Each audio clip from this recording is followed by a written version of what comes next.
Bonjour, je suis Sylvain du Bureau national e-twinning. Je suis pas sûr que l'enregistrement soit parti. Voilà, c'est fait. Donc bonjour, je suis Sylvain du Bureau national e-twinning.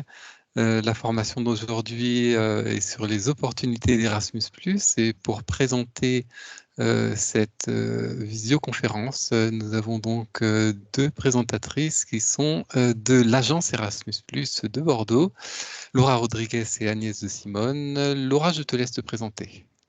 Oui, bonjour. Donc, Laura Rodriguez, moi, je suis chargée de promotion sur le secteur de l'enseignement scolaire au sein de l'agence, en effet, nationale Erasmus+, éducation et formation située à Bordeaux. Donc Agnès de Simone, je suis également chargée de promotion sur le secteur enseignement scolaire et donc on animera avec Laura toutes les deux cette présentation. Alors, bonjour à tous et à toutes et bienvenue donc à cette formation qui est destinée à vous présenter les opportunités qu'offre le programme Erasmus+, pour vous, personnel, et pour vos élèves. Donc, on a choisi de commencer cette formation par un petit quiz pour balayer ensemble quelques idées reçues sur le programme Erasmus+.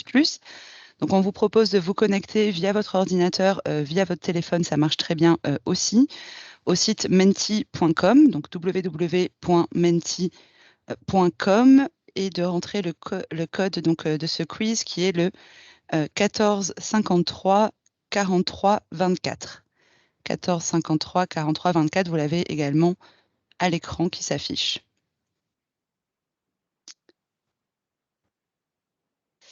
Alors, on va attendre que vous vous connectiez. On vous laisse quelques instants. Donc, menti.com et le code.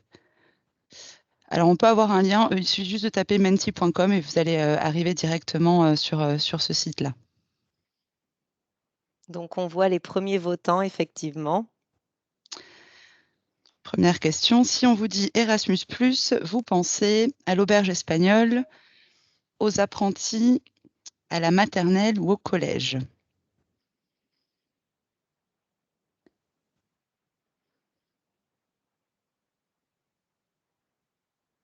Alors, on en a une quinzaine de participants. On vous laisse un petit peu de temps pour nous rejoindre.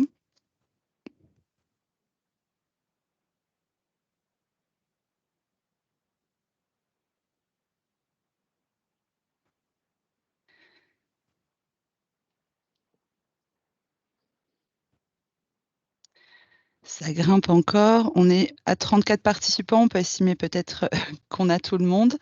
Alors, vous avez été nombreux à répondre l'auberge espagnole. Donc, on connaît un petit peu tous ce film qui a fait la popularité d'Erasmus+. L'idée, c'est bien de savoir qu'Erasmus+, c'est pas que la mobilité des étudiants en ambiance festive à Barcelone, comme dans le film, mais c'est bien un programme qui est ouvert à tous, c'est-à-dire aux apprentis, comme aux élèves et au personnel de maternelle, et évidemment comme aux collégiens et au personnel de collège. Donc, tous les publics sont bien concernés par Erasmus+. Et bien sûr, j'ajoute, Laura, les lycéens et également donc les élèves de l'école élémentaire. C'est bien pour tous. Donc, on poursuit avec la deuxième question. Qui peut effectuer une mobilité en Europe avec Erasmus+? Les personnels de direction, les enseignants, les infirmières de l'éducation nationale, les élèves. Donc, plusieurs réponses possibles.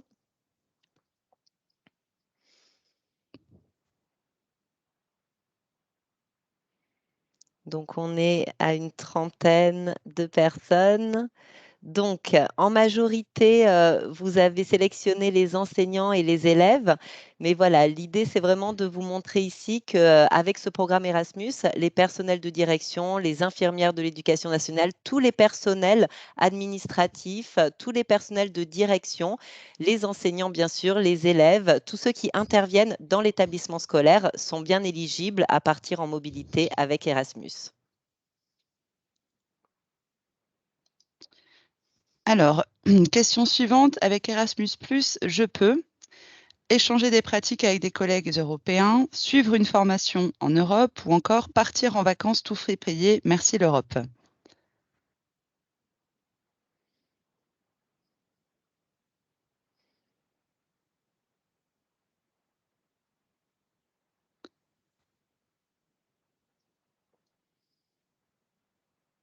Alors, je pense qu'on a on a les réponses de tout le monde. Donc, vous avez raison, bien sûr, hein, échanger des pratiques avec des collègues européens, ça fait partie des possibilités, des activités possibles dans le programme Erasmus+. Suivre une formation également. On reviendra tout à l'heure en détail hein, sur les activités possibles, que ce soit pour les apprenants, les élèves ou les personnels. Partir en vacances sous fait payer, merci l'Europe, c'est pas l'objectif, on va dire. Si vous arrivez à profiter des temps hors formation pour en profiter, évidemment, c'est pas interdit. Ce n'est évidemment pas l'objectif principal du programme Erasmus+, vous l'avez compris. Alors, on poursuit. Quelle expression traduirait le mieux votre état d'esprit concernant le programme Erasmus+? C'est beaucoup de travail, mais ça en vaut la peine. C'est beaucoup de travail, mais le taux de sélection est décourageant. Peu de projets sont sélectionnés. J'aimerais bien me lancer, mais il faut que j'améliore mon anglais. J'attends de voir à la suite de ce module de formation si j'ai envie de me lancer. On vous écoute.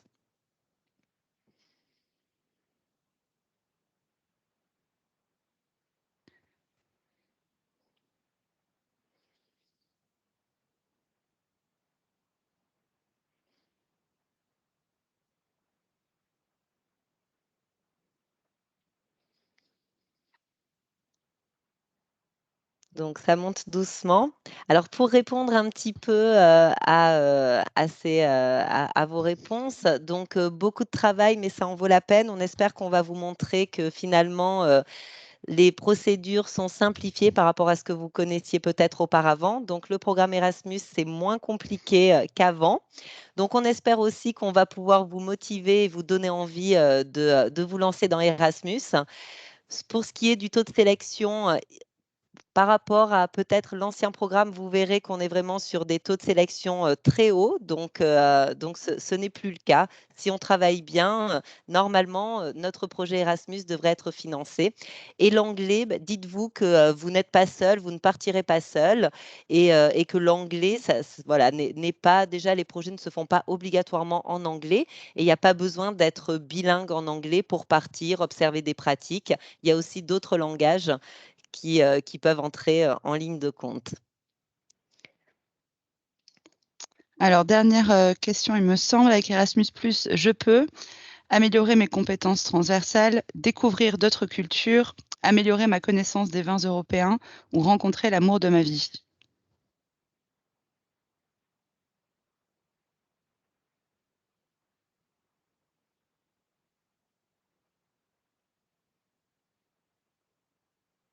Alors, on a des gens très studieux dans cette, dans cette salle de réunion. Donc, bien sûr, améliorer mes compétences transversales, on va le voir, c'est au cœur des priorités du programme Erasmus+, découvrir d'autres cultures, évidemment. Améliorer ma connaissance des vins européens, encore une fois, ce que vous faites en dehors de votre temps de travail ne nous regarde pas. Rencontrer l'amour de ma vie, ce n'est pas une des priorités du programme, mais on sait que ça a été de nombreuses fois le cas. L'exposition qui avait eu lieu pour les 30 ans d'Erasmus avec les bébés Erasmus hein, qui est affichée dans la gare Montparnasse pour celles et ceux qui ont pu la croiser montre bien que ça fait partie des choses qui peuvent arriver dans un projet Erasmus+. Alors, on en a fini pour ce petit quiz. Merci pour votre participation. Un petit peu le plan de la présentation que nous allons donc aborder aujourd'hui. On va d'abord rappeler les grands principes du programme Erasmus+. Ensuite, on verra un peu plus en détail deux actions clés du programme. L'action clé 1 dédiée à la mobilité et l'action clé 2 dédiée au projet de partenariat. On verra ensuite quelques outils, quelques bonnes pratiques pour bien démarrer dans un projet Erasmus+. Et on verra après des choses très techniques en termes de calendrier pour vos dépôts et des ressources à votre disposition. Alors, on va commencer d'abord par les objectifs du programme. Donc, le programme Erasmus+, qui va fêter ses 35 ans en 2022, c'est le programme phare de l'Union européenne en matière d'éducation et de formation. L'année 2021, elle a vu se lancer une nouvelle programmation, donc 2021-2027. Pas de révolution dans ce nouveau programme, hein, on observe une continuité en termes d'objectifs.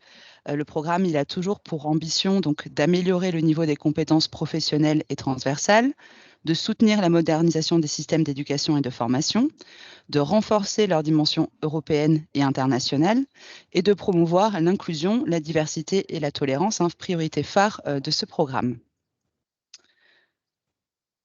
Concernant donc ce nouveau programme Erasmus+ 2021-2027, donc il se veut plus ouvert, hein, grande priorité, plus ouvert car plus inclusif. Il devrait donc favoriser davantage la participation des apprenants ayant le moins d'opportunités.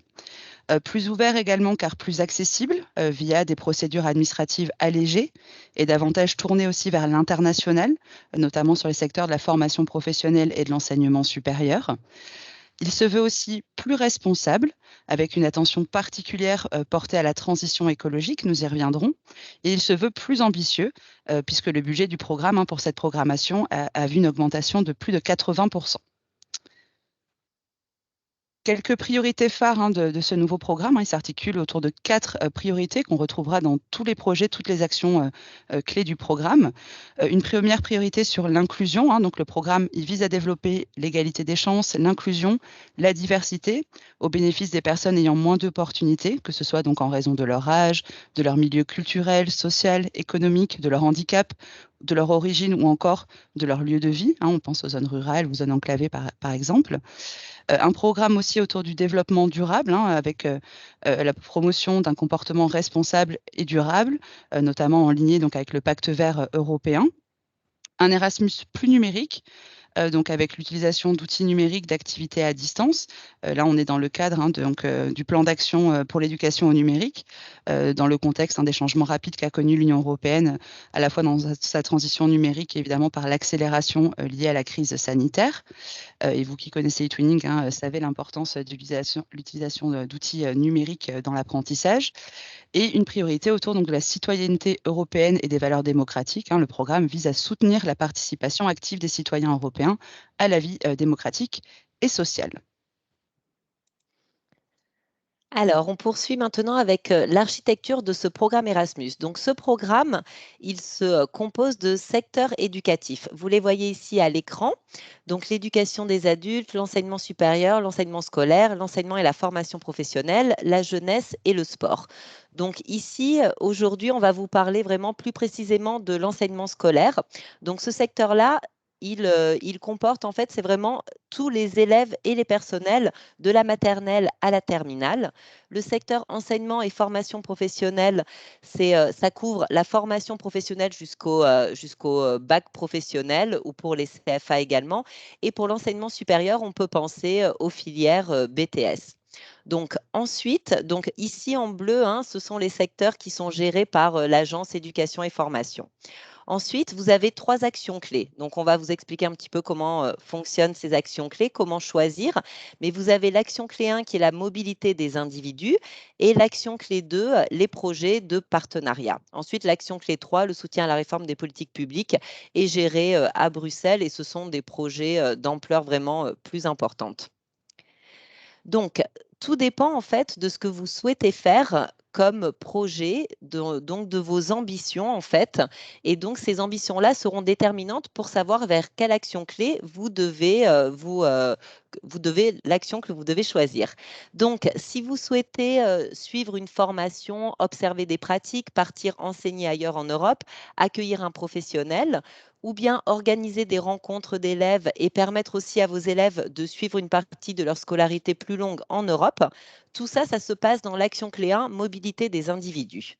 Si par contre, vous avez plutôt envie de mutualiser des pratiques avec des partenaires, coopérer, échanger en élaborant des productions innovantes, transférer des savoir-faire, des méthodes pédagogiques innovantes, là, vous serez sur l'action clé 2, partenariat.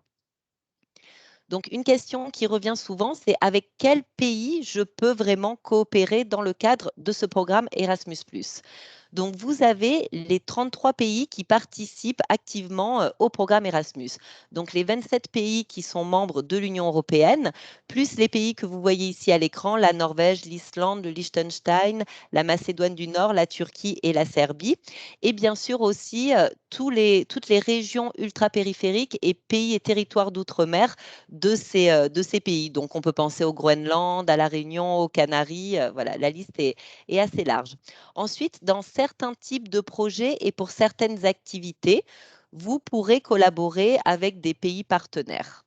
Donc, vous êtes aussi nombreux encore aujourd'hui à nous interroger sur le Royaume-Uni. Donc, vous savez bien, suite au Brexit, le Royaume-Uni n'est plus un pays participant au programme. Alors commençons avec l'action clé 1, la mobilité. Alors la mobilité, elle s'adresse à la fois aux élèves, aux apprenants et au personnel, c'est ce qu'on va voir. Donc premier point, les apprenants. Donc évidemment, on pense à tous les apprenants que vous pouvez inclure, donc que ce soit ceux en classe ordinaire, en section bilingue européenne, hein, c'est ceux qu'on rencontre le plus souvent dans Erasmus, mais on pense aussi donc aux élèves en REP+, des élèves en apprentissage, en décrochage scolaire, des élèves allophones, des élèves en territoires ruraux ou en dispositif ASH, hein, SECPA, Ulysse, etc. L'objectif étant bien d'avoir une attention particulière pour les élèves ayant moins d'opportunités, en gardant en tête la priorité du programme qui est l'égalité des chances et l'inclusion. Alors, quelles activités sont possibles pour les apprenants? Alors, sur le secteur scolaire, hein, les activités sont différentes d'un secteur à l'autre. Donc, secteur scolaire, comme l'a dit Agnès, hein, de la maternelle à la terminale des voies générales. Deux activités qui sont possibles. La première, c'est la mobilité de groupes d'élèves qui peut durer de 2 à 30 jours. Donc, par exemple, on peut imaginer une mobilité où on part avec sa classe à la rencontre d'une autre classe en Europe pour travailler ensemble, par exemple, sur une campagne de sensibilisation aux gestes éco-responsables à l'école, hein, pour répondre à une des priorités du programme Erasmus+, que nous avons vu. Deuxième possibilité, d'une mobilité individuelle à des fins d'apprentissage, donc soit pour suivre des cours ou pour effectuer un stage. Donc deux modalités, un cours tout long qui peut donc durer en fait de 10 à 365 jours. Donc là, on peut imaginer tout simplement envoyer un élève faire un semestre de cours dans un autre établissement européen. Sur le secteur de la formation professionnelle, les activités donc sont différentes. Donc là, on peut imaginer donc une participation à des concours de métiers, une mobilité de 1 à 10 jours. Donc là, on part avec une classe, par exemple, de bac pro pour participer à une olympiade de métiers européenne.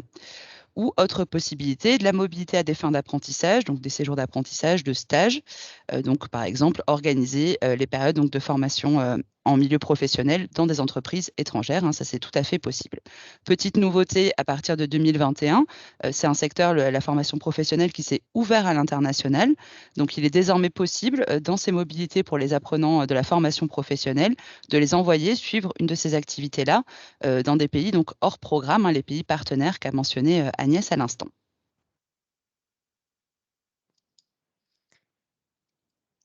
Alors, je poursuis avec les personnels. Donc, j'en parlais tout à l'heure. Qui peut partir en mobilité? Qui peut participer à ces projets de partenariat Erasmus+, dans votre établissement? Donc, selon le secteur, vous voyez, sur le secteur de l'enseignement scolaire et sur le secteur de l'enseignement et de la formation professionnelle ici, pensez bien que tous ces types de personnels peuvent partir, aussi bien les enseignants que les personnels techniques, les personnels administratifs, les personnels de direction, donc proviseur, principal adjoint, tous les personnels administratifs aussi, comptables et autres, les personnels sociaux et de santé, on parlait des infirmières tout à l'heure, les inspecteurs et les conseillers pédagogiques également.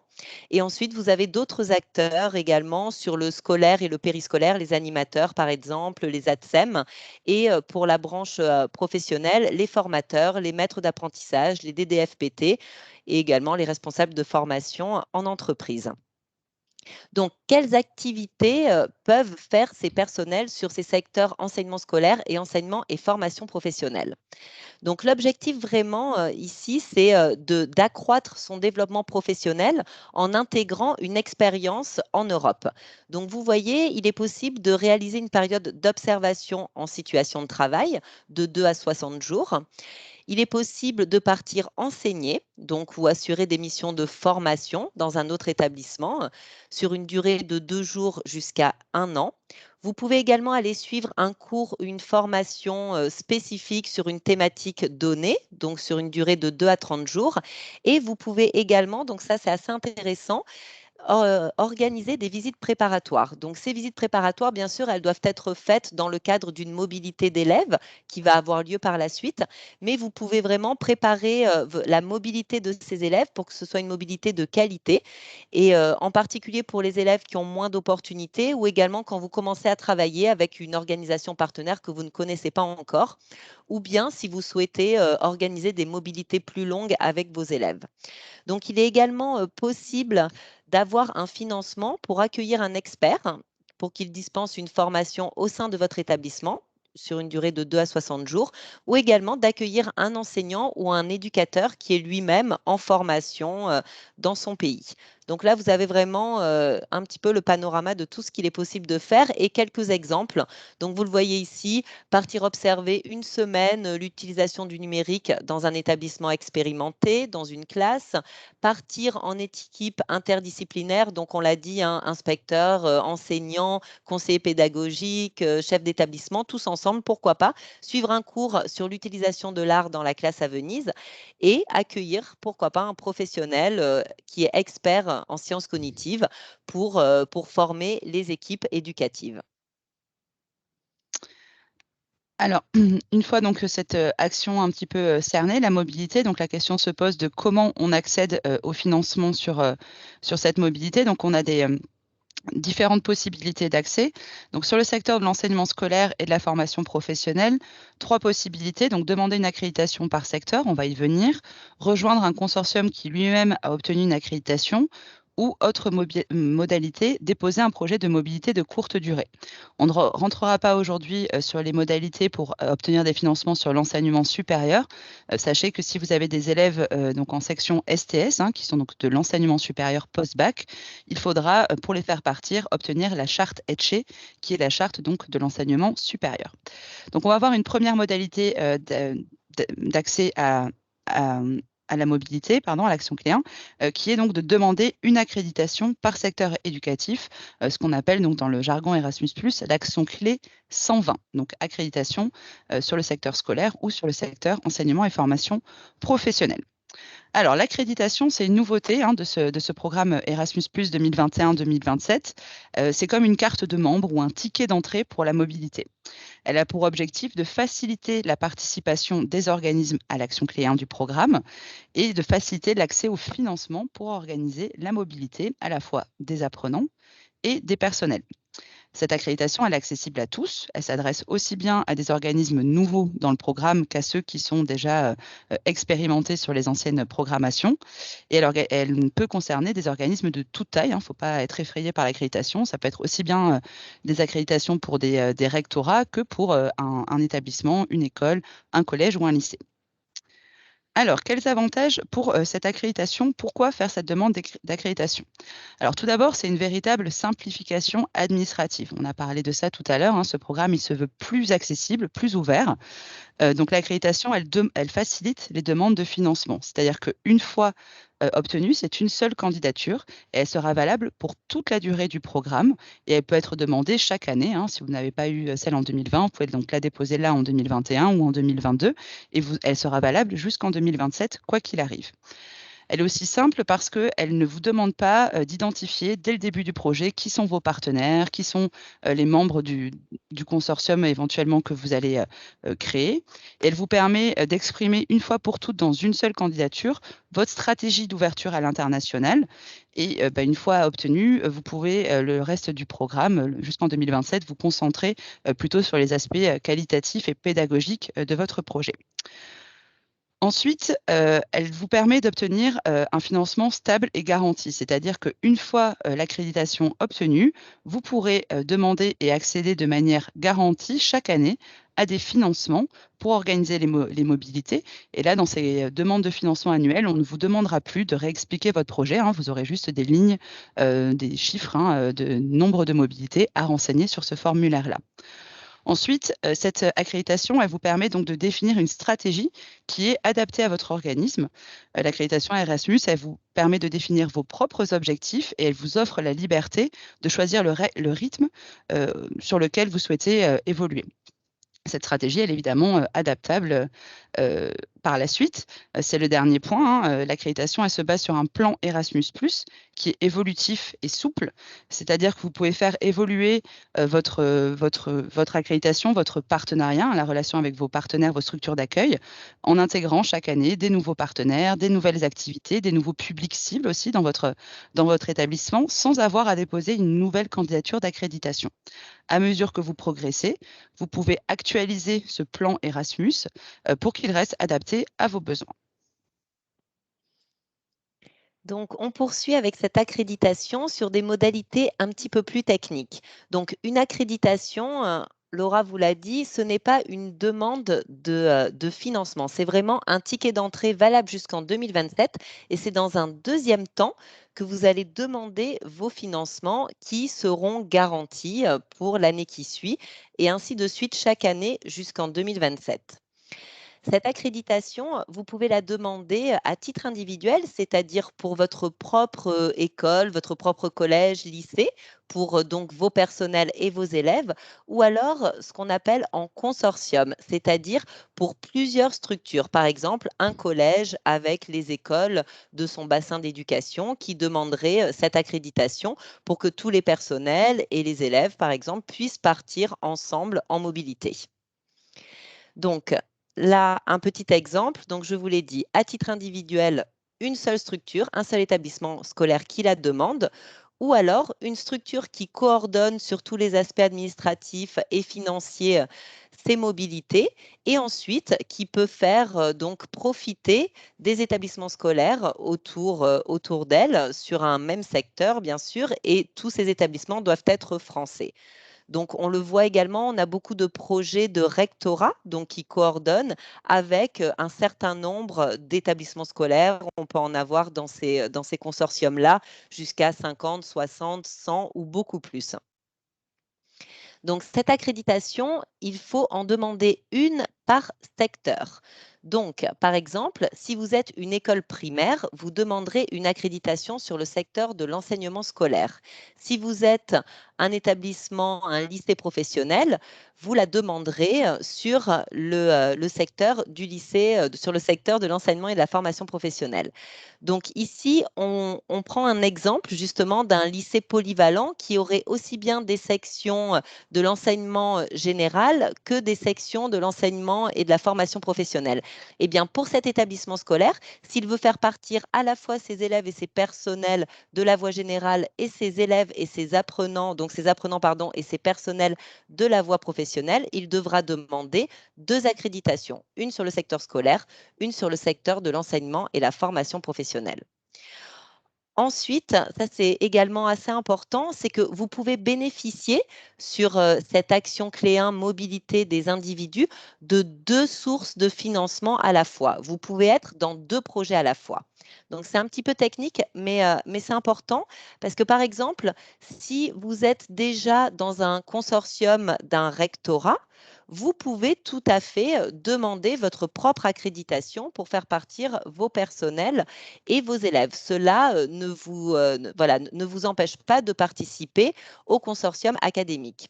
Et si vous n'avez pas encore d'accréditation, mais que vous êtes approché par différents consortiums, vous pouvez tout à fait participer à 2 consortiums à la fois, ou bien une autre modalité que Laura va vous présenter tout à l'heure, déposer un projet de mobilité de courte durée et également être membre d'un consortium. Donc, vous voyez un petit peu la logique, c'est 2 sources de financement Erasmus+ sur un même secteur éducatif. Ensuite, si vous êtes sur 2 secteurs éducatifs, vous reproduisez ce que vous voyez ici à l'écran, cette possibilité d'être à chaque fois dans deux consortiums ou d'avoir sa propre accréditation ou un projet de mobilité de courte durée.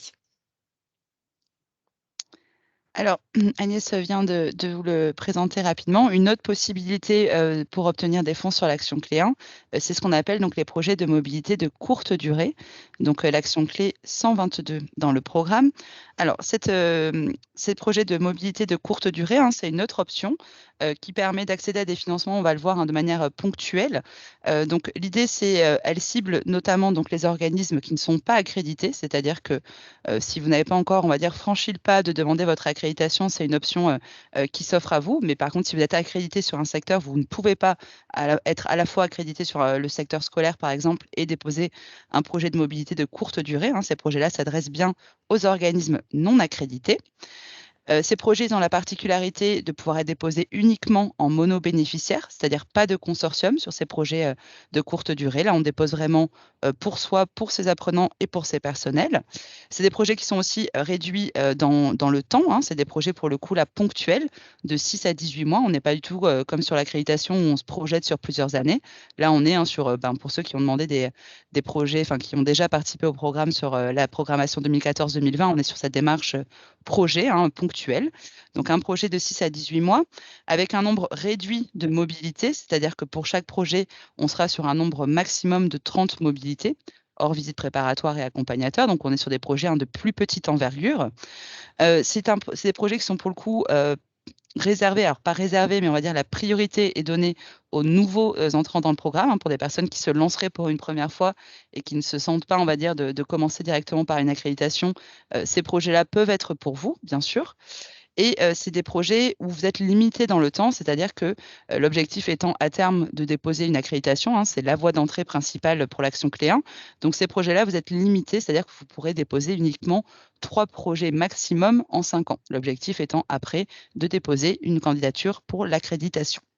Alors, pour synthétiser un petit peu tout ce qu'on vient de voir, 2 modalités principales pour accéder à l'action clé 1, l'accréditation ou les projets de mobilité. Donc, accréditation aussi bien pour les novices que pour les habitués, projet de courte durée, plutôt priorité aux novices. Possibilité donc de déposer seul ou en consortium pour l'accréditation, uniquement en monobénéficiaire, donc seul sur les projets de courte durée. Sur l'accréditation, on est sur une projection, hein, on planifie de la mobilité et de l'ouverture à l'international sur du long terme, jusqu'à 7 ans. Sur les projets de courte durée, on est sur une demande ponctuelle de 6 à 18 mois, avec la limite de 3 projets pour 5 ans maximum. L'accréditation, donc des financements garantis sur toute la durée du programme et de manière ponctuelle pour les projets de courte durée. L'accréditation qui permet donc de déposer un nombre conséquent de mobilité, hein, vous n'êtes pas limité, enfin, à part par le budget disponible chaque année, on va dire, mais il n'y a pas d'autre limite là-dessus. Par contre, sur les projets de courte durée, on sera bien sur 30 mobilités maximum. Voilà un petit peu ce qu'on voulait vous dire sur l'action clé 1, projet de mobilité. Et je vais laisser la parole à Agnès pour les projets de l'action clé 2. Merci Laura. Donc, on poursuit sur ces projets de partenariat. Donc, ces projets Action Clé 2, un petit rappel pour commencer parce que c'est une question qu'on nous pose souvent. Il n'y a pas besoin d'accréditation pour ces projets de partenariat. Donc, voilà, ce n'est vraiment pas nécessaire. C'est uniquement pour les établissements d'enseignement supérieur que la charte ECHE est obligatoire. Donc, on ne rentre pas dans le détail ici de cette charte, mais voilà. Vous savez, pas d'accréditation sur ces projets-là.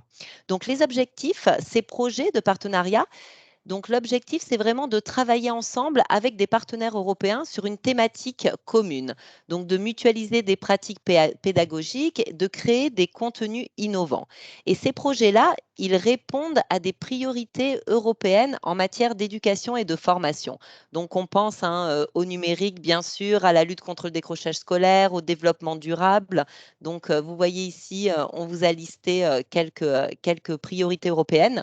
Mais voilà, l'idée, c'est vraiment de coopérer et de travailler avec différents partenaires européens sur une thématique commune et de mutualiser ensemble des pratiques. Donc, au niveau de ces types de projets de partenariat, vous avez vraiment 2 types, les partenariats de coopération et les partenariats simplifiés.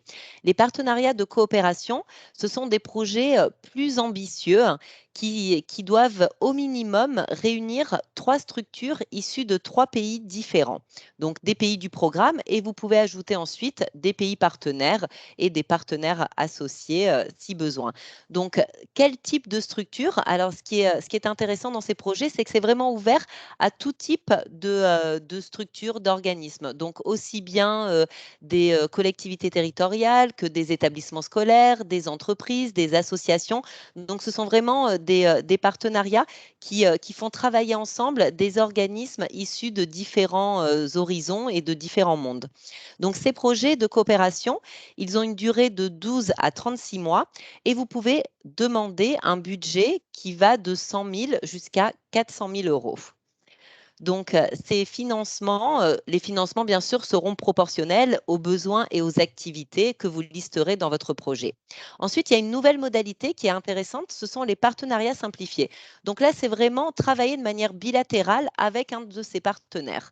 Donc, pourquoi pas, hein, ça peut être un établissement scolaire ou ça peut être une collectivité territoriale, une association ou autre, qui travaille avec un autre établissement, un autre organisme dans un autre pays. Ce sont des projets plus courts, de 6 à 24 mois, avec des budgets forfaitaires également moins importants, donc soit un budget de 30 000 euros, soit un budget de 60 000 euros. Donc, dans ces deux cas, donc on est vraiment sur des initiatives communes de coopération, d'apprentissage par les pairs et d'échange d'expériences.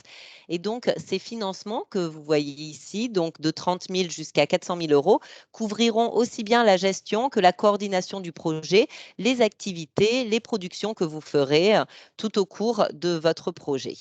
Donc, on vous a mis ici un petit exemple de projet de partenariat, justement, qui a réuni différents acteurs, donc aussi bien des collectivités territoriales, des écoles, des opérateurs culturels et des professionnels de l'insertion sociale issus de 3 pays, la France, la Belgique et la Grèce. Donc, ce projet s'appelle Musique migratoire et il s'est terminé en 2019. Et donc, c'était vraiment un projet qui avait pour objectif de promouvoir la langue maternelle des élèves allophones en classe, en école élémentaire, donc de 6 à 10 ans, à partir du chant des comptines et des berceuses de leur pays d'origine. Donc, il y a eu vraiment énormément de productions très intéressantes qui ont été faites sur ce projet et les outils ont été utilisés par plus de 6 000 professionnels de l'éducation.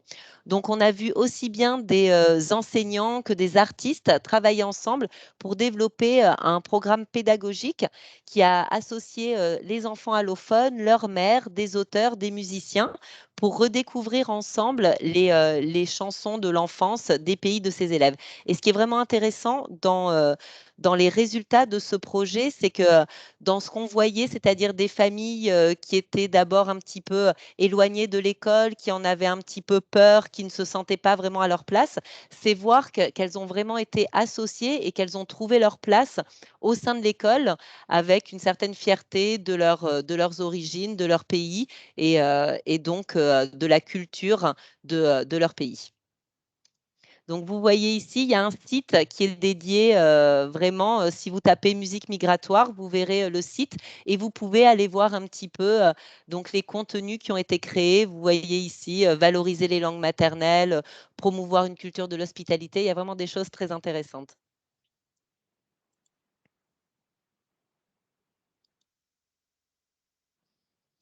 Laura, je te laisse pour la suite.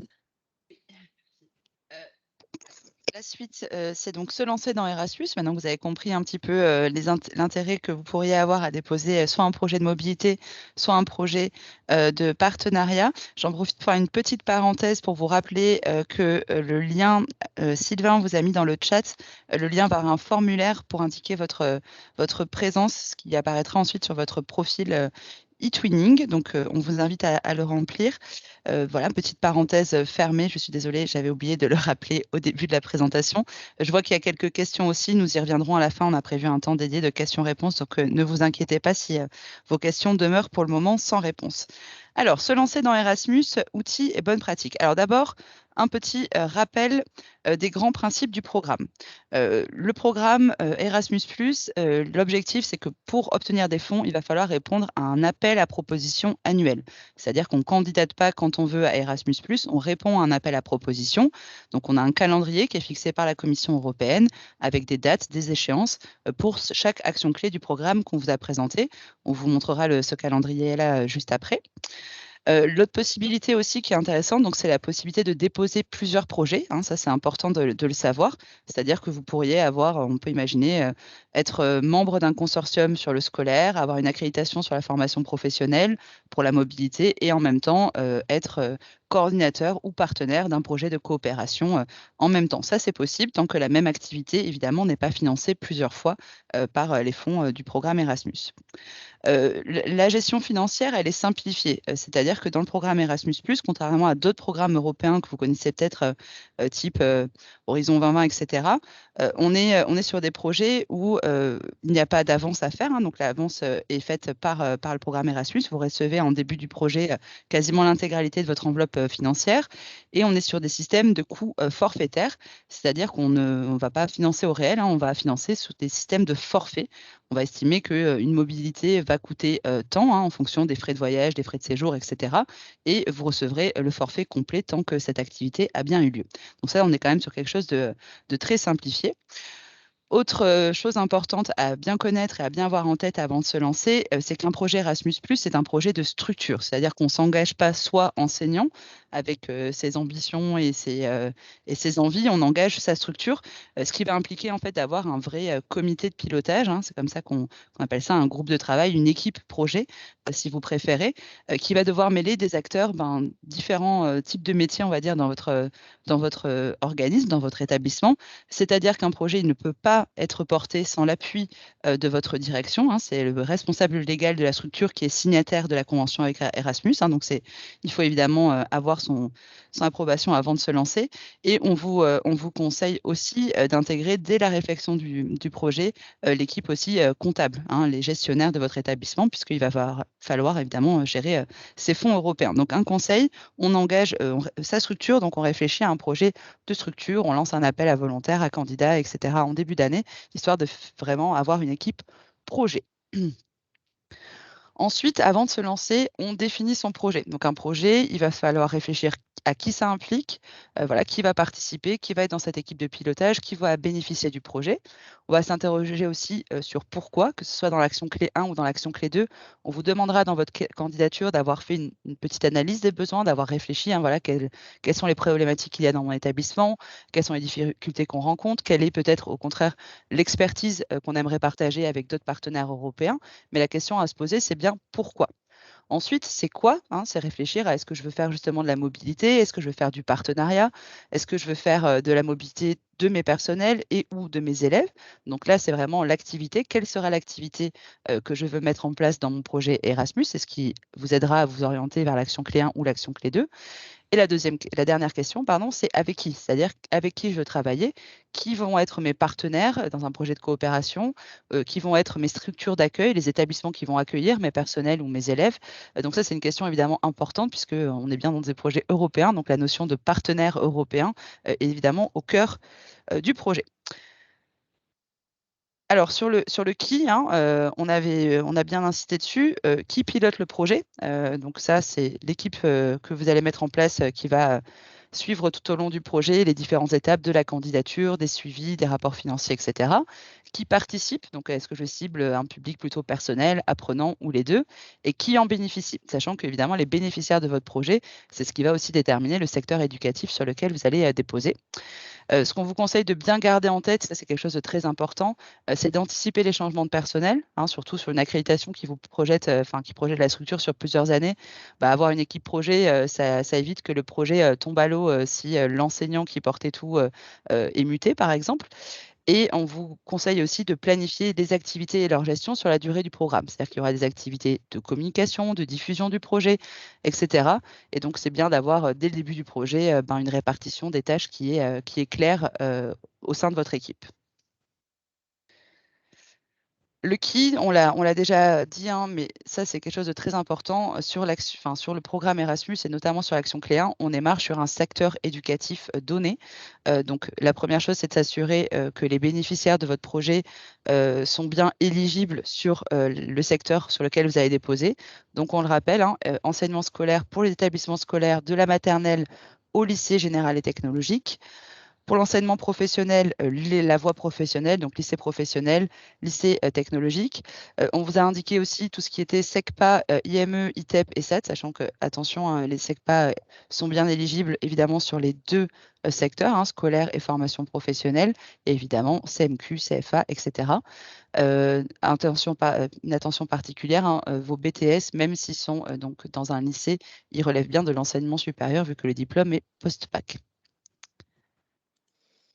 Merci Laura. Donc, quand on décide de se lancer dans l'aventure Erasmus, c'est qu'on a identifié des besoins. Donc, comme le disait Laura, on débute par une analyse des besoins, c'est-à-dire, voilà, au niveau de ma stratégie d'ouverture à l'international, au niveau de mes bénéficiaires, donc mes élèves, mes personnels, quels sont les besoins que j'identifie? Et donc, à partir de ces besoins, une fois que je les ai identifiés, je vais fixer des objectifs. Donc, c'est ce qu'on vous demande dans les projets Erasmus, c'est d'identifier des objectifs. Donc, pourquoi faites-vous ce projet? Pourquoi déposez-vous cette accréditation? Quels objectifs vous fixez-vous dans le cadre de ce projet Erasmus? Ensuite, vous déterminez les activités. Donc, on en a fait la liste des différentes activités pour les personnels et donc les élèves. Quelles activités vont pouvoir répondre à ces objectifs que je me suis fixés et comment ces activités vont me permettre d'atteindre ces objectifs et donc d'avoir de nouveaux résultats. Donc, je pars d'un point A et grâce à ces activités, je vais me rapprocher de mon objectif, je vais avoir de nouveaux résultats et donc ça m'amènera en année peut-être 1, 2, 3, à refaire un état des lieux puisque ces différentes activités auront apporté des résultats auprès de mes élèves, auprès de mes personnels. Donc, avec qui? C'est une question qui revient vraiment très souvent, c'est comment je fais pour trouver des partenaires pour mon projet de coopération, de partenariat, comment je fais pour trouver des structures d'accueil qui vont pouvoir vraiment donc accueillir mes élèves avec lesquels je vais travailler ou accueillir mes personnels pour de l'observation de pratique ou même donc comment est-ce que je vais trouver des cours et des formations, comment je vais trouver ces écoles qui vont dispenser ces cours. Donc pour ça, il y a différents outils qui existent. Donc des outils de la commission. Donc, tout d'abord, il y a la plateforme de résultats de projet. Donc, cette plateforme, on vous mettra le lien dans le PowerPoint que vous allez recevoir. Vous pourrez cliquer dessus. C'est une plateforme qui recense tous les projets Erasmus qui ont été financés depuis 2014 et toutes les structures, tous les établissements qui ont participé à ces projets.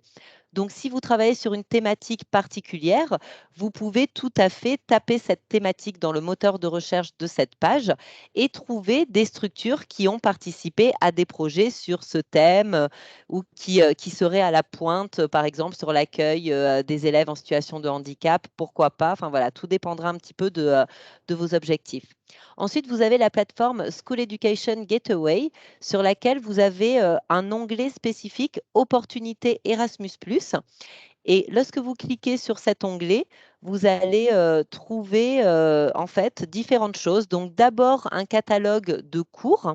Donc vous pouvez aller visionner cela donc par pays ou par thématique. Donc ensuite, vous allez également trouver des établissements qui postent des annonces soit pour accueillir des établissements, des personnels, soit qui sont voilà, qui recherchent des établissements dans lesquels ils pourraient se rendre. Et enfin, vous avez également un onglet pour vraiment les projets partenariats, les projets Action Clé 2 pour trouver des partenaires. Donc, vous pouvez poster ou répondre à des annonces postées. Donc, bien sûr, la plateforme eTwinning que vous connaissez tous très bien, donc avec un onglet spécifique aussi, Erasmus par classe d'âge. Donc, Laura parlera un petit peu plus par la suite d'eTwinning et d'Erasmus. Et enfin, les rencontres européennes Erasmus+, que je vais également vous présenter. Donc, ces rencontres européennes Erasmus+, c'est vraiment, elles sont organisées en fait par les différentes agences Erasmus+ européennes. L'objectif, c'est vraiment de trouver des partenaires et donc d'autres professionnels de l'éducation qui n'ont jamais déposé de projet Erasmus, qui ne connaissent pas très bien le programme et donc qui vont rencontrer en fait d'autres personnes, d'autres enseignants d'établissements européens. Et ces rencontres européennes, elles sont toujours sectorielles. Donc, ça sera soit sur l'enseignement scolaire, soit sur l'enseignement et la formation professionnelle. Je clique sur le lien, vous pourrez faire de même. Donc, vous voyez, vous arrivez sur une page sur le site de l'agence Erasmus+. Et donc, vous avez toute la liste des prochaines rencontres européennes auxquelles vous pouvez candidater. Donc, ces rencontres, elles se font soit de manière virtuelle, donc c'est le cas en ce moment, soit hors pandémie, elles se font vraiment en présentiel et donc elles sont organisées dans différents pays sur différents sujets. Donc, vous voyez ici la liste des rencontres ouvertes, donc l'éducation au développement durable, un séminaire de contact sur les arts créatifs et les métiers de l'art. Donc voilà, vous avez vraiment voilà, Erasmus pour faciliter l'inclusion des publics les plus fragiles, pour valoriser le développement du bilinguisme dans la classe. Donc il suffit de cliquer sur En savoir plus et vous pouvez à ce moment-là, voilà, candidater. Vous avez la date de candidature et autres pour vous inscrire. Donc, c'est vraiment une très belle opportunité. Donc, n'hésitez pas à candidater à ces rencontres européennes Erasmus+. Alors, un petit point maintenant sur eTwinning. Alors, on a décidé de ne pas trop s'étendre dessus puisqu'on part du principe que vous maîtrisez la plateforme. Il est bien sûr possible, voire même conseillé, encouragé d'utiliser eTwinning en même temps et donc en complémentarité de vos projets Erasmus+. C'est des choses que vous faites déjà pour certains de longue date, hein. C'est une directive aussi qui a été renforcée là sur ce nouveau programme. On parle de mobilité hybride. L'objectif étant d'avoir des projets donc financés par Erasmus avec de la mobilité en physique, en présentiel, qui soient combinés avec une composante virtuelle. Donc sur les secteurs de l'enseignement scolaire et de la formation professionnelle, on vous incite largement à utiliser eTwinning à différents moments de enfin tout au long du projet et à différents moments plus particulièrement. Donc, comme Agnès vient de le dire, hein, pour trouver des partenaires grâce au forum, avec la possibilité de faire donc une recherche par thématique ou en réponse à des établissements d'accueil qui postent des annonces pour rechercher des partenaires. C'est évidemment un outil à privilégier pour mener des activités à distance donc avec vos élèves. Donc, c'est des activités qui peuvent être en complément des activités qui auront lieu donc en présentiel. C'est aussi l'occasion pour vous donc d'impliquer des élèves et d'intercaler aussi des activités justement distance présentielle et d'impliquer plus d'élèves. C'est-à-dire que des fois, vous ne faites pas partir tous les élèves ou pas toutes les classes, etc. L'objectif là, hein, c'est aussi dans une démarche de plus d'inclusion, c'est-à-dire de permettre à des élèves qui ne partiraient pas en mobilité de participer tout de même au projet, notamment dans sa composante virtuelle. C'est aussi un outil qui est intéressant pour vous pour valoriser et disséminer le projet. Ça fait partie des choses qui sont demandées dans un projet Erasmus+. Hein. Comment allez-vous valoriser auprès notamment de la communauté éducative les résultats de votre projet, les bénéfices pour votre établissement et pour vos élèves. Donc évidemment, eTwinning est plus que recommandé pour ça.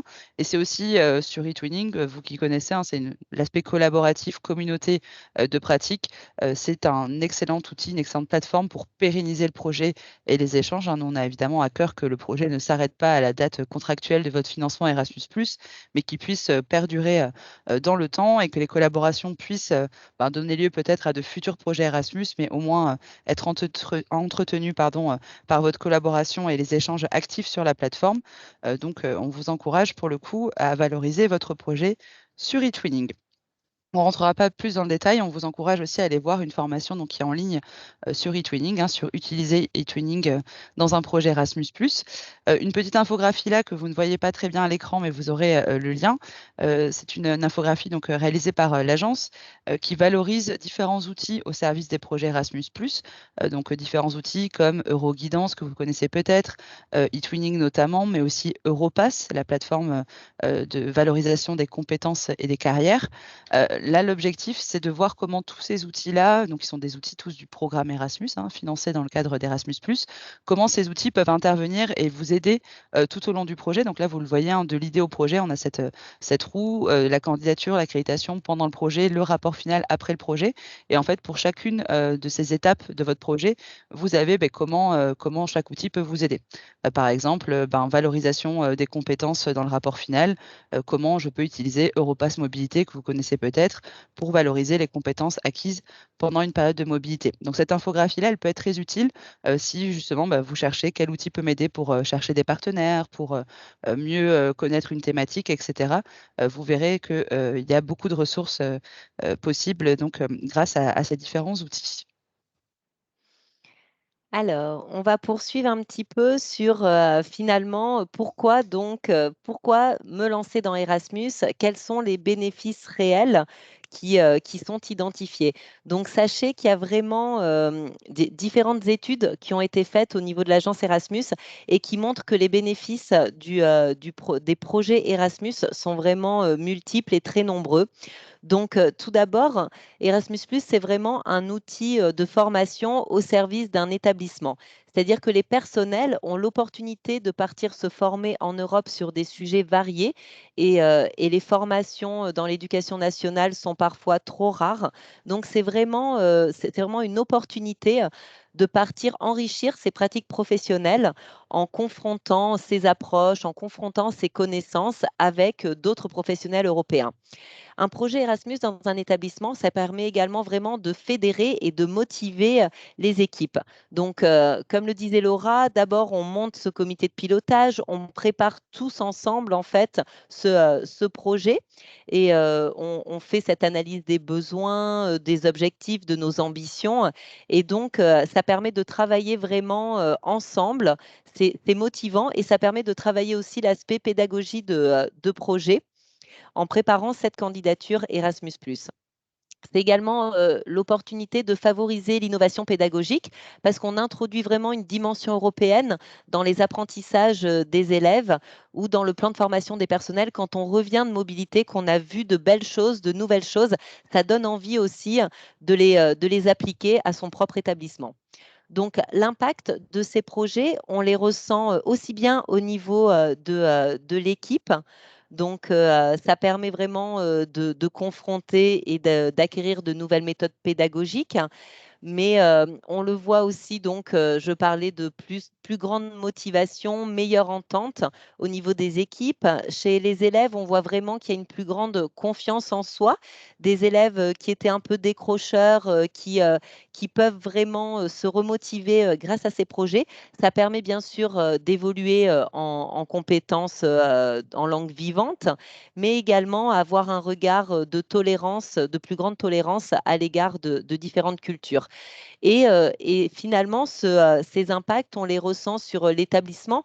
Il y a un vrai rayonnement au niveau de l'établissement et également au niveau des familles. Et puis même sur l'académie, on l'entend souvent, les établissements qui se lancent dans les projets Erasmus nous disent, voilà, on a des élèves, on a des familles qui viennent chez nous parce que ces projets Erasmus, c'est une véritable ouverture et c'est ce que les familles recherchent aujourd'hui. Donc, il y a un petit guide, vous avez le lien, vous pourrez cliquer dessus ici, qui s'appelle Diffusion et impact dans les projets scolaires Erasmus+, où voilà, il y a vraiment toute cette liste finalement d'apports et de bénéfices de ces projets Erasmus dans l'établissement scolaire. Donc voilà, si vous avez un chef d'établissement à convaincre ou autre, n'hésitez pas à aller voir ce guide et à penser finalement à toutes ces petites choses qu'un projet Erasmus peut apporter.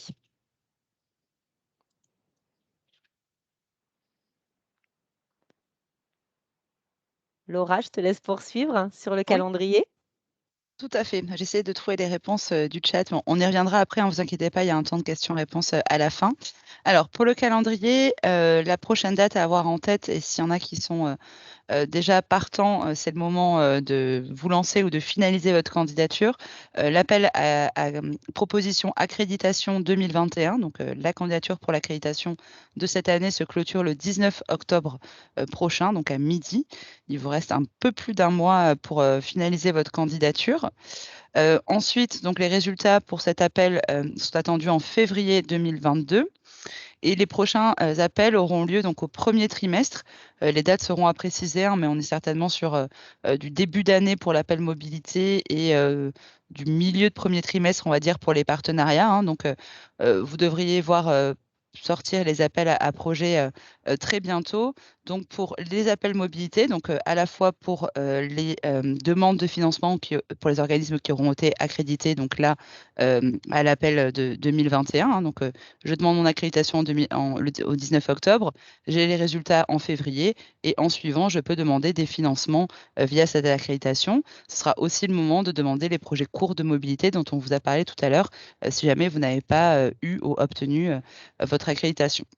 Le premier trimestre aussi, donc l'appel pour les partenariats, aussi bien pour les partenariats de coopération que pour les partenariats de petite échelle. Partenariats simplifiés. Alors, pour se faire accompagner, différentes ressources. La première à connaître, le site de l'agence, hein, vous retrouverez tout plein d'informations dessus. On vous conseille même de vous inscrire à la newsletter si vous voulez avoir des informations en continu, hein. La newsletter de l'agence est assez complète. Deuxième outil qui est vraiment indispensable, c'est mon projet Erasmus+, sur lequel on va se rendre en suivant. Et à connaître, évidemment, avant de vous lancer, on vous conseille de vous rapprocher de la DAREC de votre académie, hein. La délégation académique aux relations européennes, internationales et à la coopération, qui sont vraiment vos interlocuteurs privilégiés dans vos démarches d'ouverture à l'international. On va aller rapidement voir un petit peu le site Mon Projet Erasmus+, pour que vous voyez à quoi ça ressemble. Ceux qui ont connu l'ancien programme ont connu Pénélope, hein, qui était l'ancien site d'accompagnement. Nouveau programme, nouveau site. Donc, c'est maintenant Mon Projet Erasmus+. Donc, vous voyez à quoi ça ressemble. Donc, si vous voulez, par exemple, candidater sur l'accréditation, il faudra vous rendre donc sur l'enseignement scolaire. Admettons, si vous voulez une accréditation sur l'enseignement scolaire. Et vous aurez donc, par exemple, la possibilité là de voir mobilité. Si vous voulez donc aller à l'accréditation, ici, accréditation. Et vous avez donc ici tout plein d'informations. Donc, vous retrouvez toujours à droite les documents de référence, le guide du programme, l'appel à proposition, le bulletin officiel d'éducation nationale qui définit les structures éligibles. Et si vous descendez un petit peu, vous verrez que c'est organisé en 3 étapes. Préparation de la candidature, dépôt de candidature et évaluation. Pensez bien à aller vous balader sur ces 3 onglets-là parce que vous retrouverez des ressources à tous les onglets. Et si vous voulez donc notamment aller visionner le webinaire de Prêt pour Erasmus, qui est donc dans la première partie « Préparer ma candidature », si vous allez donc là en bas, vous verrez donc dans « Pour vous aider », vous avez donc des webinaires Prêt pour Erasmus. Ce sont des vidéos que nous avons mises à disposition qui expliquent l'accréditation, voilà, les principes généraux, mais qui reprend aussi des éléments un peu plus techniques sur lesquels nous ne sommes pas rentrés aujourd'hui, notamment du formulaire pas à pas, etc. Donc, n'hésitez pas à aller visionner ce webinaire-là. Et d'ailleurs, la présentation, le PowerPoint de la présentation est aussi disponible en ligne avec tous les commentaires inscrits dessus. Voilà pour les ressources qu'on voulait vous présenter en termes d'accompagnement. Quelques ressources spécifiques, mais on vient de les balayer, hein, sur l'accréditation, et vous les retrouverez sur le site. Donc, on a une brochure de présentation, une petite vidéo qui présente un petit peu les grands principes. Ce qu'on vous conseille quand même d'aller voir en priorité, c'est le webinaire pour les candidats. Et pensez évidemment à consulter les documents de référence qui sont le guide du programme et la publication au BON qu'on vient de mentionner juste avant. D'autres relais pour vous accompagner, c'est le réseau des développeurs. Vous connaissez peut-être même qu'on a des développeurs parmi nous. Le réseau des développeurs, hein, c'est un réseau de personnes relais, des personnes qui, par leur expérience dans le programme ou par leur fonction, sont à même de vous accompagner. Donc, à savoir que le réseau des développeurs, il a été complètement repensé, hein, cette dernière année. On a fait un gros travail, on va dire, de bilan, d'analyse un petit peu du fonctionnement du réseau.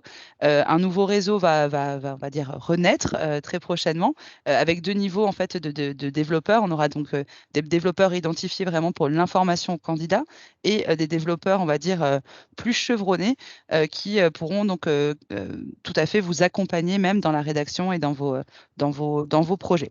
Pour ça, il suffit de vous rendre sur le site de l'agence.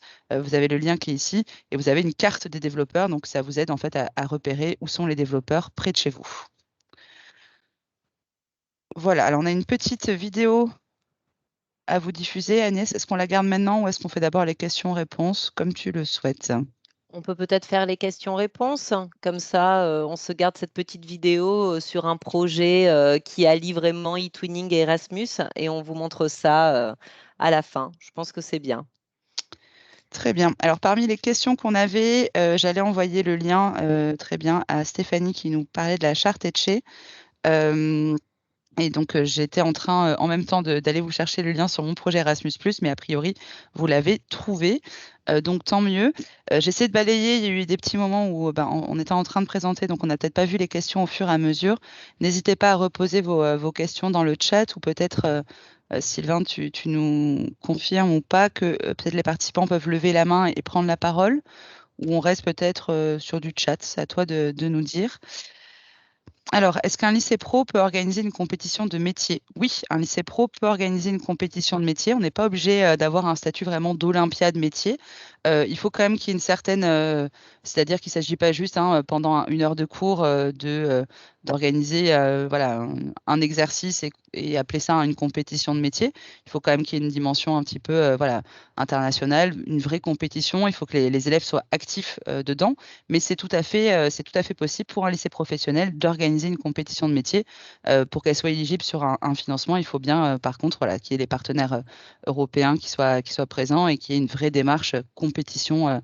Dans le guide en anglais, c'est Skills Competition. Donc, c'est assez large. Ce n'est pas forcément une olympiade, mais il faut bien qu'il y ait une notion voilà, de compétition, concours de compétences. C'est le terme traduit qui n'est pas très joli. Alors, on a une Corac développeuse, bon, déjà certainement très renseignée, qui nous remercie. Tant mieux si c'était intéressant. D'autres Euh, questions, Laura? alors, je regarde un petit peu.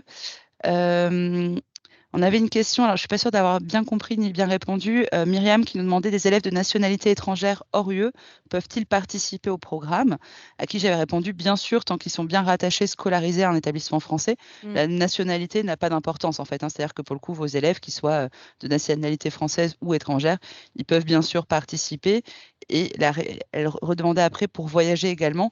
Pour voyager, là pour le coup, on est sur des réglementations qui ne sont pas les nôtres. C'est-à-dire qu'il faut en effet qu'ils soient en mesure de voyager. Si la question se posait par exemple par rapport à des papiers, là pour le coup c'est juste la réglementation en vigueur par rapport au fait de voyager d'un pays à un autre qui sont impactés. Là pour le coup c'est pas vraiment lié au programme Erasmus. Voilà. Alors, est-ce qu'on a... Alors, si on a une question, je souhaite réaliser une mobilité d'un groupe de 6 élèves à des fins d'apprentissage avec un lycée partenaire en Espagne. Nous avons tous les deux l'accréditation Erasmus+. Comment demander la subvention? Quand est-ce qu'il y a un site pour le faire? Ah non, quand demander la subvention? Est-ce qu'il y a un site pour le faire? Un numéro de téléphone de contact. Alors, je peux peut-être répondre. Donc, si j'ai bien compris, parce que donc une fois, Laura vous l'a dit tout à l'heure, une fois qu'on obtient l'accréditation, donc là, dans ce cas, si les deux établissements sont accrédités, ont obtenu leur accréditation, il faut ensuite déposer donc en début d'année. Donc là, pour l'accréditation que vous allez déposer en octobre, vous aurez la réponse pour savoir si vous l'avez obtenue en janvier. Et fin février, vous allez demander vos financements. C'est-à-dire qu'une accréditation n'est pas une demande de financement. On peut avoir son accréditation et ne pas demander de financement Erasmus+. Donc, ce qu'il faut faire, c'est demander des financements, le nombre de mobilités d'élèves que vous souhaitez envoyer, le nombre de mobilités de personnel. Et cette demande, comme le disait Laura, ce sont vraiment des appels à propositions. Donc, il faut y répondre.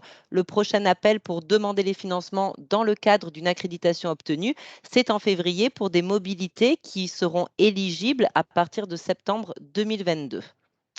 Sachant que là, vous dites que vous êtes accrédité, mais pour le coup, si vous êtes accrédité, vous avez dû recevoir, là, il y a eu donc un appel pour des demandes en financement en 2021, pour ceux qui ont obtenu l'accréditation en 2020.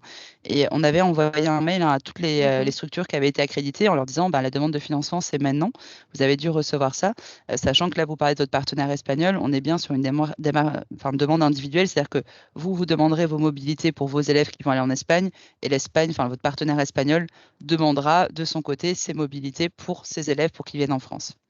Alors, on a une autre question. Peut-on compléter le formulaire d'accréditation pas à pas et revenir pour ajouter ou modifier des éléments avant de l'envoyer?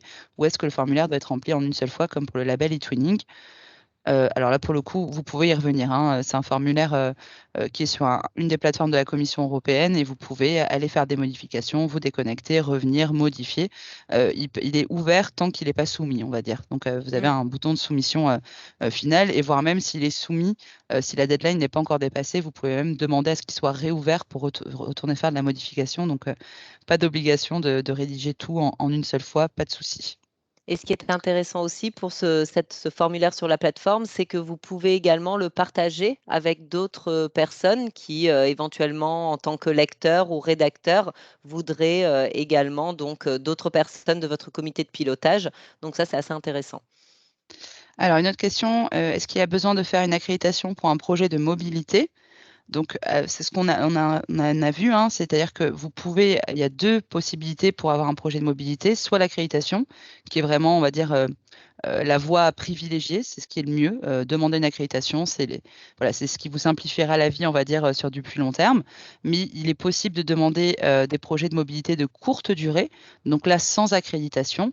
Mais on est sur les projets qu'on vous a présentés tout à l'heure, c'est-à-dire, on est, on va dire, sur du projet one shot, hein, c'est un projet, un financement avec 30 mobilités maximum et donc sur des projets plus courts. Donc, elle n'est pas indispensable. Vous pouvez faire la mobilité sans accréditation, mais à terme, on vous conseille bien sûr de vous orienter vers l'accréditation. Ensuite, on a une autre question. Une mairie peut-elle être accréditée pour des écoles, pour ces 2 écoles primaires? Agnès, je te Alors, laisse répondre. merci Laura. Donc oui, effectivement, et c'est quelque chose qui est vraiment porté par l'agence Erasmus, c'est-à-dire qu'une mairie, une commune porte une accréditation en consortium pour faire partir donc les enseignants, les personnels et les élèves de sa commune. Donc oui, oui, c'est vraiment un schéma qui est vraiment à privilégier également. Donc, c'est bien la mairie qui dépose le projet d'accréditation en consortium et qui ajoutera ensuite voilà, ses écoles, les écoles de sa ville. Donc oui, tout à fait. Alors, je reprends en fait la question que j'avais pas vue, était coupée en 2 bouts. Donc, la question de Mariella, est-ce qu'il y a besoin d'une accréditation pour un projet de mobilité? J'avais pas lu la suite qui vient d'arriver. Pour un projet de mobilité d'une seule classe au sein d'une école avec un projet sur 2 ans, mobilité des enseignants la première année, mobilité des élèves en année 2. Alors oui, c'est tout à fait ce qui est possible dans l'accréditation, c'est-à-dire qu'on vous demande de vous projeter sur différentes années et votre plan il est évolutif. Donc vous pouvez tout à fait demander une accréditation et dire, bah, par exemple, la première année, on va commencer voilà, petit, on va pas avoir trop d'ambition, on va se dire qu'on va peut-être faire partir juste quelques enseignants, rajouter des élèves l'année suivante, rajouter d'autres enseignants et des élèves l'année d'après. Ça, c'est tout à fait possible. Est-ce que c'est nécessaire d'avoir l'accréditation pour faire ça? Je dirais, vous pourriez le faire via un projet de mobilité de courte durée, mais vous allez être limité à 30 mobilités chaque année et vous allez devoir déposer 2 projets, puisque les projets de mobilité de courte durée ne dureront pas sur toutes ces années scolaires-là. Voilà. Ensuite, une question de Philippe. Pour un établissement général, est-il possible d'envoyer des élèves en stage d'observation en entreprise à l'étranger grâce au programme Erasmus+? Oui, c'est possible sur le secteur scolaire. Agnès, si tu veux compléter. Je Oui, t'ai tout coupé à la fait. parole, je m'en suis rendu compte. Pas de souci, merci Laura. Donc oui, c'est possible et c'est une nouveauté de ce programme. Après, voilà, ça reste à définir. L'idée, ce n'est pas d'envoyer des élèves donc de voie générale faire des stages comme ceux qui peuvent se faire sur la voie professionnelle, mais on peut tout à fait les envoyer, observer des pratiques. On peut les envoyer dans des associations, dans des entreprises, dans des collectivités pour vraiment en fait voir un petit peu ce monde du travail et donc oui, c'est tout à fait possible. Comme le dit Agnès, on sera bien sur les stages d'observation et pas forcément sur des stages de professionnalisation qui sont plutôt sur le secteur de la formation professionnelle. Euh, alors, quelles sont les plus grandes difficultés rencontrées pour ceux qui ont déjà tenté l'expérience? Alors, je pense que cette question, elle n'est pas pour nous. On a, nous, des retours peut-être à vous faire, mais s'il y a d'autres collègues qui veulent répondre à Guéna,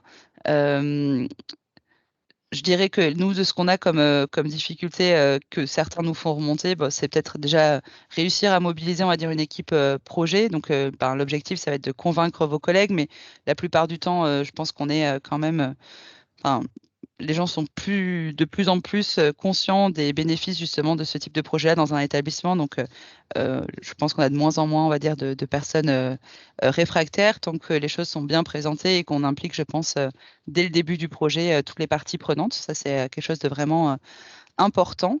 Voilà, j'ai pas beaucoup plus d'éléments. J'ai un peu l'impression, nous, des retours qu'on a des enseignants qui sont lancés, on est quand même sur c'est du travail, on va pas se mentir, mais les bénéfices sont tels que on a, et c'est ce qui est montré d'ailleurs dans la petite vidéo qu'on voulait vous diffuser, on a plutôt des personnes qui ont du mal à s'en sortir d'Erasmus que des personnes qui veulent à tout prix quitter. C'est-à-dire que, en théorie, une fois qu'on s'est lancé dans un projet, on en refait chaque année.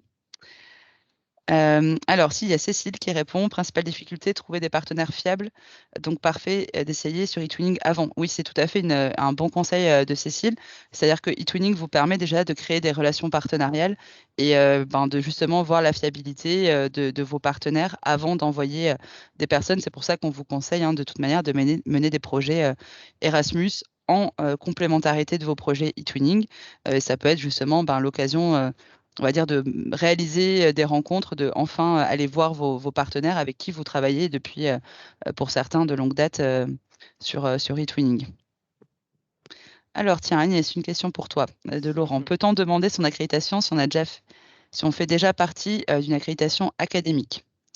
Alors effectivement, je l'ai dit tout à l'heure, c'est vraiment important que vous sachiez que oui, c'est pas parce que vous faites partie d'un consortium académique que vous ne pouvez pas avoir votre propre accréditation pour envoyer vos personnels et donc vos élèves. Donc c'est vraiment une complémentarité. En général, les consortiums académiques s'adressent à certains professionnels sur certaines thématiques. Voilà, ça ne concerne souvent que quelques enseignants, quelques personnels au sein de l'établissement et ça ne répond pas toujours aux objectifs vraiment de votre établissement pour tous vos personnels et pour vos élèves. Donc il y a vraiment cette possibilité d'être à la fois dans ce consortium académique et d'avoir sa propre accréditation.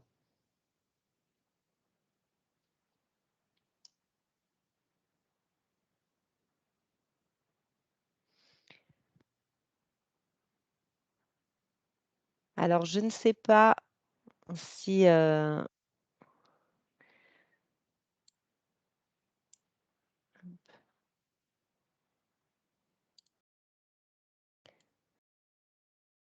Donc, Sylvain, tu es avec nous? Oui, je crois que Laura a des Oui, je problèmes pense de qu'il y a eu connexion. exactement, je pense qu'il y a eu un petit souci avec Laura qui effectivement Oui. était en train de regarder les questions. Donc, on va attendre, elle va venir se reconnecter. Donc, je regarde si de nouvelles questions sont arrivées. Donc, pour un projet destiné à des élèves primaires, faut-il travailler avec un ou deux pays?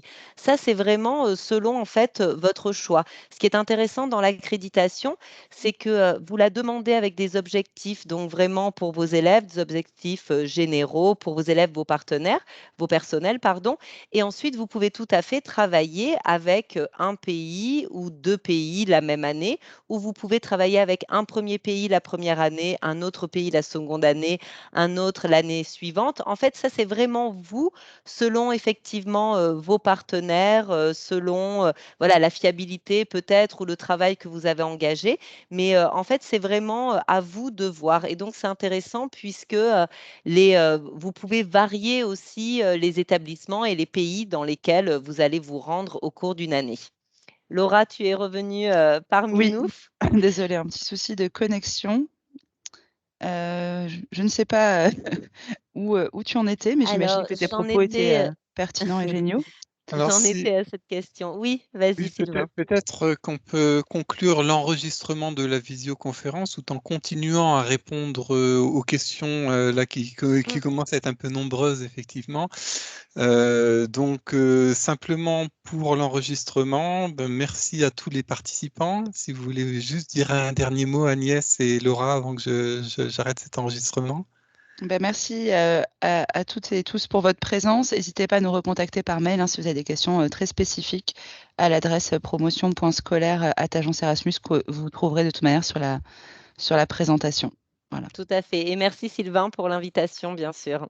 Mais C'est il y a toujours pas de un problème, plaisir donc de venir rencontrer nos on e-twinners. continue à répondre aux questions, mais hors antenne, entre guillemets. Très bien. Ça marche. On rend l'antenne alors. Mais on poursuit avec vous donc.